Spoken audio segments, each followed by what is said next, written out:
pour bien cohabiter avec un chat, il faudrait de base partir du principe qu'il faut essayer de comprendre tout ce qu'il va pouvoir exprimer, soit directement à notre égard, soit de manière indirecte, mais essayer de le comprendre. Alors c'est plus simple à faire qu'à dire. Exemple, quand je le caresse, qu'il ronronne, qu'il a l'air d'apprécier, pourquoi à un moment donné, il va se retourner contre moi et me mordre. Alors nous, on appelle ça le caresser mordeur, nous les comportementalistes, puisqu'en réalité, il s'agit ici d'un signe où le chat va demander de stopper la caresse, puisque ça devient désagréable. Il est peut-être d'ailleurs même venu au départ pour autre chose qu'une caresse. Il va bien falloir qu'il signifie avec ses propres mots qu'il n'en a plus envie. Un problème très fréquent que nous rencontrons en tant que comportementalistes, c'est l'anthropomorphisme.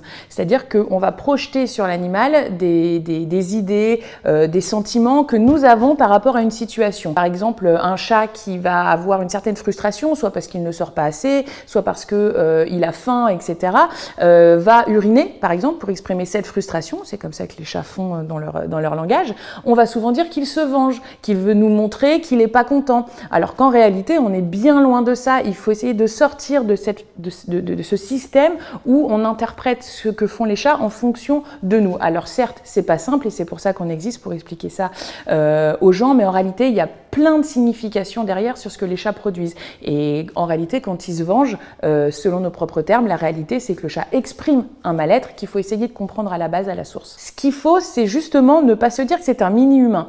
Parce que qui dit mini-humain dit projection de règles humaines sur une espèce qui n'est pas de l'ordre de l'être humain.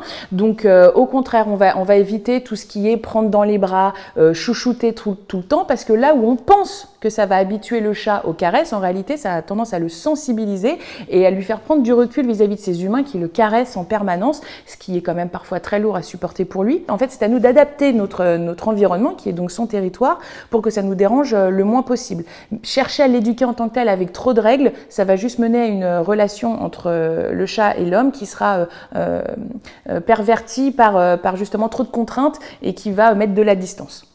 Personnellement, j'aime pas parler du mot amour comme nous on l'entend en tant qu'humain, parce que c'est trop profond, c'est un sentiment trop profond. Les animaux vont plus ressentir des émotions, c'est-à-dire des choses qui sont dans l'instantané et même ce qu'on ressent dans le corps. Mais en tout cas, de l'affection, il y en a énormément et il y a des liens qui sont souvent indéfectibles entre l'humain et son chat lui-même.